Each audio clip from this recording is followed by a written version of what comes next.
Abra sua Bíblia, Romanos 16, é o último capítulo de Romanos. A gente vai andar um pouquinho nesse capítulo 16. E a gente vai fechar a nossa sequência, essa sequência de estudos da carta de Paulo aos Romanos. Eu gostaria muito de receber uma informação sua, alguma avaliação do nosso estudo, aquilo que você aprendeu, o que você achou, se você gostou do sistema, como foi aplicado e como foi ministrado o estudo. Você pode falar também de coisas que você viu no texto, que você ainda não tinha visto, novidades que você encontrou, curiosidades, dúvidas também, ok? Às vezes, quando a gente faz uma compra, depois a empresa ou o vendedor pede para a gente, avalie para a gente. Então, eu gostaria que você avaliasse também, ok? Você que está junto conosco. Capítulo 16 de Romanos é um capítulo interessante, já é a despedida, Na verdade, a carta termina com a sua doutrina e com a sua prática no capítulo 15. No capítulo 16, o apóstolo Paulo de Tarso, ele faz a sua saudação para muitas pessoas. Interessante. Quando nós começamos a estudar a carta aos Romanos, nós falamos que Paulo não tinha ainda visitado essa igreja. Paulo não foi o organizador dessa igreja. Paulo não foi aquele que pregou para que essa igreja surgisse. Mas ele tem tantos nomes aí apresentados nesse texto. Capítulo 16, eu não sei se você já contou quantos nomes ele faz menção nesse texto. Ele faz menção não vou dizer não, tá? Eu vou deixar para você ler e me dizer quantos nomes ele cita nesse texto, ok? É mais de um, com certeza. Eu quero saber quantos você acha e quantos nomes. Ele fala sobre Febe, você viu aí? Ele fala sobre Febe, uma serva da igreja em Secreia, que está lá em Roma, Ele fala sobre essa mulher. Provavelmente foi quem levou a carta de Paulo aos Romanos, provavelmente, A gente tem isso como uma possibilidade. Paulo a recomenda como diaconisa, como auxiliar de muitos, como pessoa que ajuda muitos, versículos 1 e 2 de Romanos, Febe, esse é o nome da mulher citada, a primeira citação que Paulo faz aí no texto de Romanos, Depois ele fala sobre um casal, Priscila e Áquila, um casal de missionários. Assim como nós estamos trabalhando em missões mundiais, esse casal era um casal de missionários, que acompanharam Paulo algumas vezes, Eles eram um casal de missionários muito importante na igreja primitiva. Não apenas para a igreja de Roma, mas para o evangelho no seu início, Eles eram cooperadores de Paulo, que arriscaram a vida por ele, sustentaram a obra missionária e colocaram a vida deles próprios em risco para ajudar Paulo. Eles tinham uma igreja que se reunia na casa deles. Que privilégio, Uma igreja se reunindo na casa deles. Áquila e Priscila, missionários, pregadores, companheiros de Paulo, cooperadores do evangelho, e serviam com a casa, ofereciam a casa para estar fazendo esse encontro, esse culto, uma igreja na sua casa. Depois nós já ouvimos falar sobre Epaneto.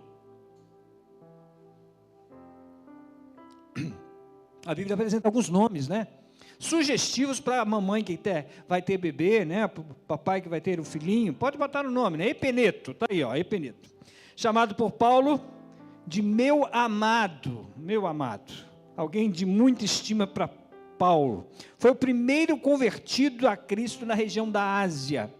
Esse homem chamado Epeneto foi o primeiro a ser incluído no rol dos salvos, dos crentes em Cristo Jesus, dos convertidos na região da Ásia. Depois aparece um nome muito bonito aí também, é o nome Maria, uma mulher que trabalhou muito pela igreja de Roma. Paulo faz menção dessa mulher. Paulo fala sobre Andrônico e Júnias, que são parentes de Paulo. Eles foram presos também, como Paulo, por causa do evangelho. Muito respeitados entre os apóstolos e convertidos antes de Paulo. Eram parentes, mas se converteram antes de Paulo. Depois nós temos o Ampliato, que Paulo cita aí, que é chamado por Paulo de meu amado no Senhor, alguém também de alta estima de Paulo. Depois nós temos o Urbano, que foi um cooperador do ministério cristão. Depois a gente tem Estaques, outro irmão querido, mencionado por Paulo. Depois Apeles, reconhecido como aprovado em Cristo. Você pode ter esse título também? aprovado em Cristo, né? Aprovado em Cristo. Depois Aristóbulo da família ou casa, né, de Aristóbulo, né, que se diz o texto. Paulo saúda os que pertenciam à sua casa, a casa de Aristóbulos. Depois Herodião, não é o ar não, é o copinho, pode ficar tranquilo, Ronaldo, tá? Não, fica tranquilo. Narcísio, ou a família de Narcísio, né? Paulo saúda os que eram do Senhor na casa de Narciso, também uma outra igreja na casa, né? De mais uma casa. Trifena e Trifosa, é outro nome, né? De duas mulheres que trabalhavam no Senhor. Pérside, mulher que trabalhou muito no Senhor. Depois Rufo, chamado de eleito no Senhor. Paulo também saúda a mãe de Rufo, né? Também a mãe de Rufo que cuidou dele como um filho, né? Não sei se você tem alguém que você cuidou, que pode lembrar de você. Paulo lembrava da mãe de Rufo, que cuidou dele, né? Eu não sei se você já cuidou de alguém, né, que possa ser lembrado também, né? Então, Paulo faz menção de muita gente nesse texto, né? E ele apresenta também outros irmãos. Paulo ainda menciona vários outros nomes. Assíncrito, Flegonte, Hermes, Pátrobas, Hermas, Filólogo, Júlia, Nereu e sua irmã, Olimpas.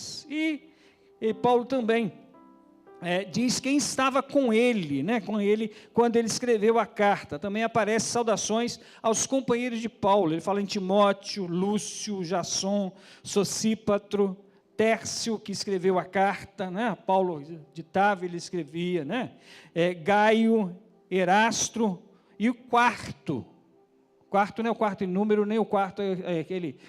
dependência de casa não, era o nome da pessoa mesmo, quarto, né? Então ele fala sobre essas pessoas. Paulo cita então muitas pessoas nesse texto de Romanos capítulo 16, e a gente vai pensar, o que esse texto nos ensina?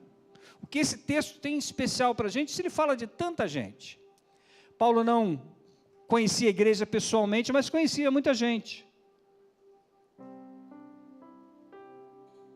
Então vamos pensar, a Bíblia é Deus falando para a gente, não é? Ele usa figuras, personagens para falar para a gente. Algumas personagens ele diz, então é Deus falando. Então se Paulo cita tanta gente, a gente pode dizer, Deus conhece cada servo pelo nome.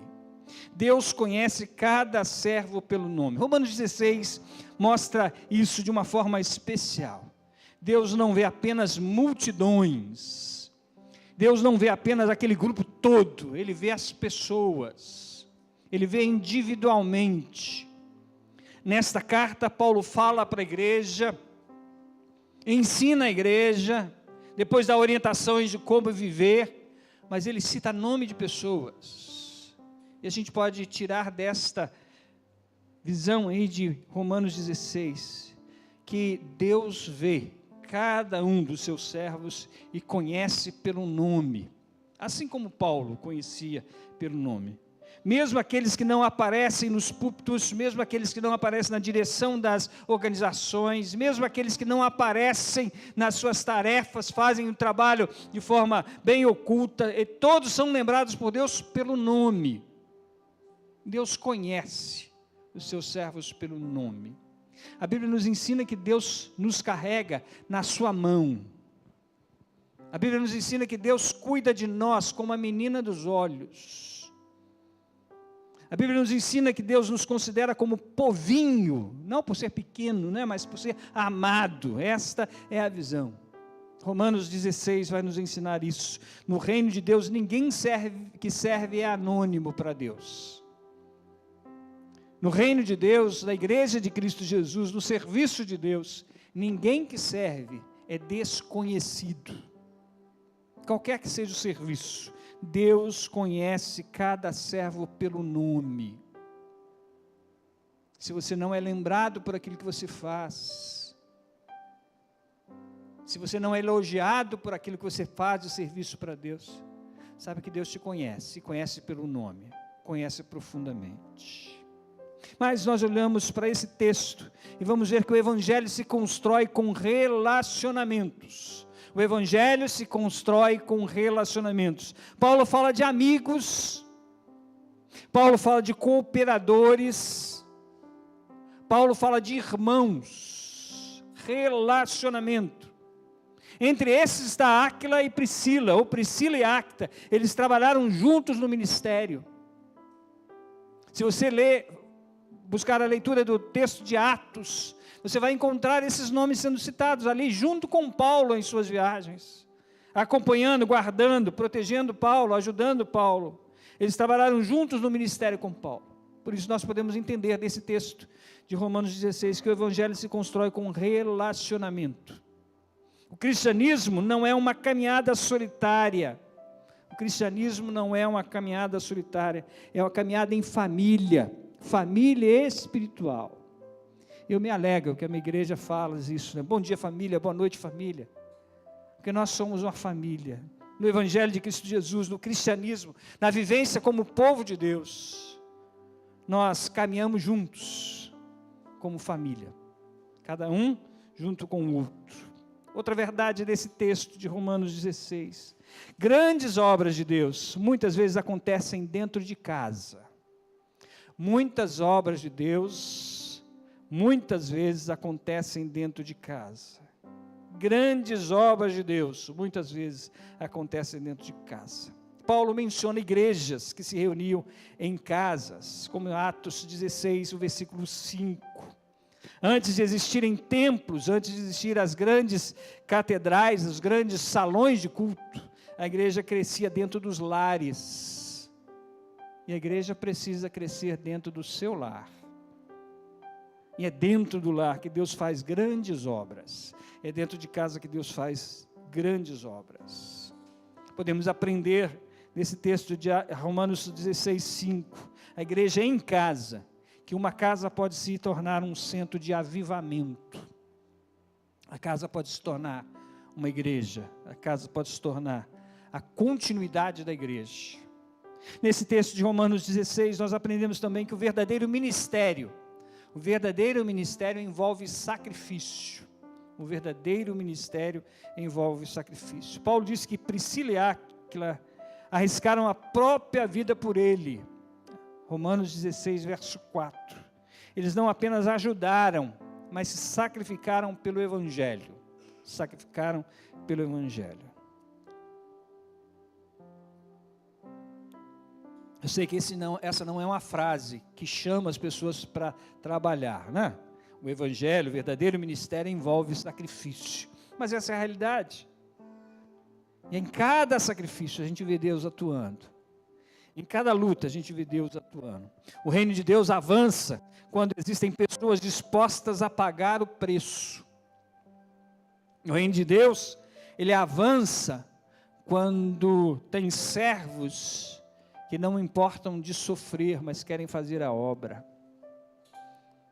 O plano de Deus, o reino de Deus, o projeto de Deus vai avante, quando há pessoas que fazem com amor, com atenção, mesmo sofrendo.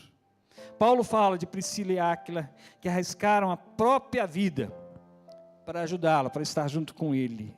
O verdadeiro evangelho, o verdadeiro cristianismo, o verdadeiro ministério envolve sacrifício. Outra coisa que a gente aprende nesse capítulo 16 é que mulheres tiveram um papel fundamental na igreja primitiva.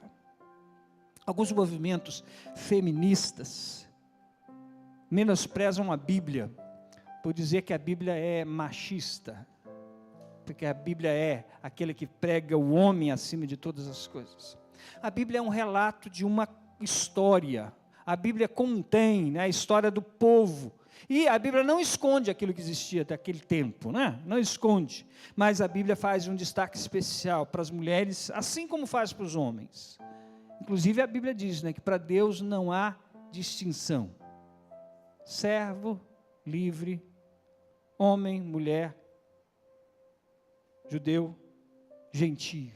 E capítulo 16 cita várias mulheres importantes. Começa falando sobre Febe, uma diaconisa, uma servidora, uma ajudadora que estava sempre para ajudar. Fala sobre Priscila, uma missionária que estava ali para ajudar. Fala sobre Maria, que trabalhou muito na obra do Senhor. Fala sobre Trifena, Trifosa, Pérside.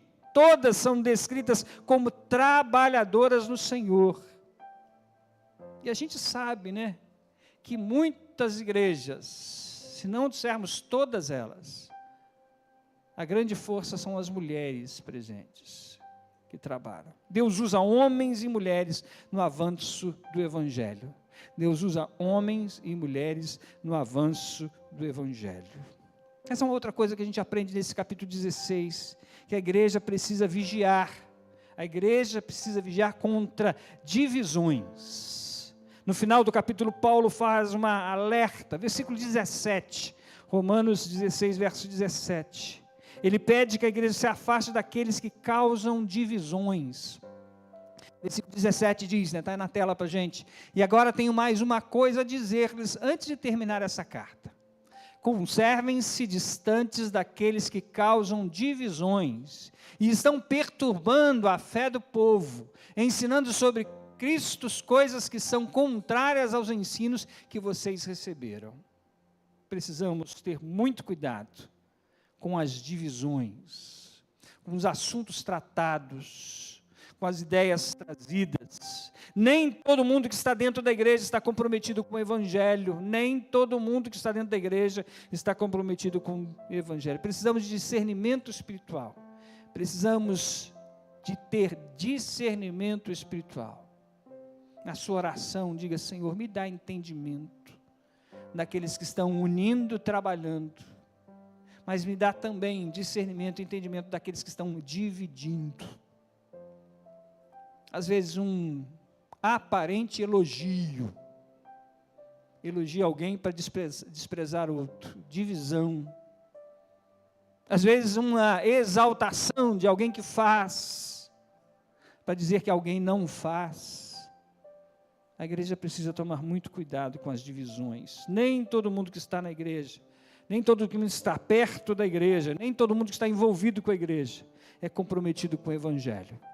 E precisamos ter discernimento espiritual. Para finalizar, no capítulo 16, a gente aprende que no final, Cristo sempre vence. Versículo 20, termina com a promessa poderosa, né? O versículo 20.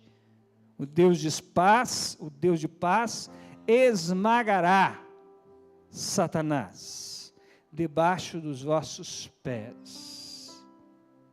Há lutas, guerras, tentações, mas a promessa é que Cristo vai vencer.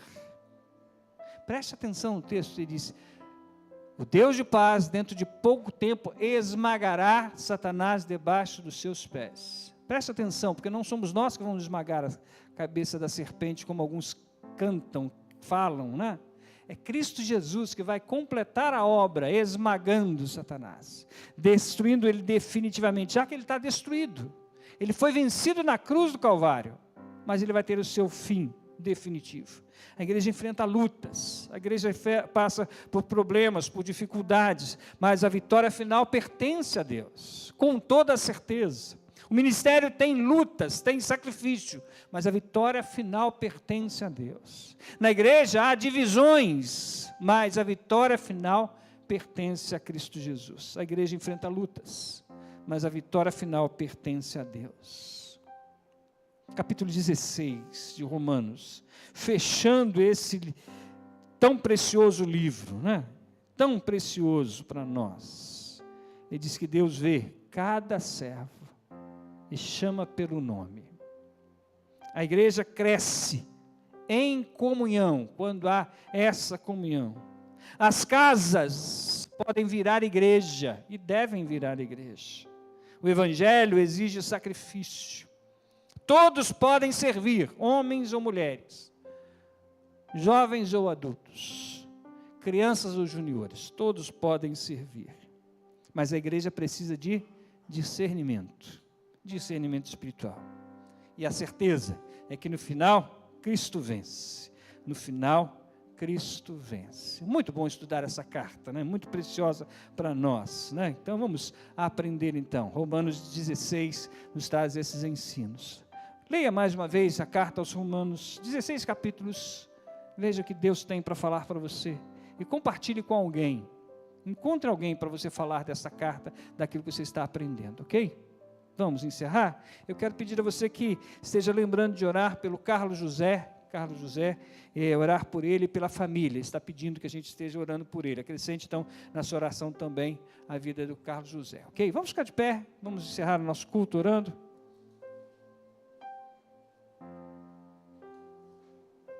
Coloca para mim o versículo 20, para a gente ler mais uma vez, antes de terminar. Você pode ler para mim? O Deus...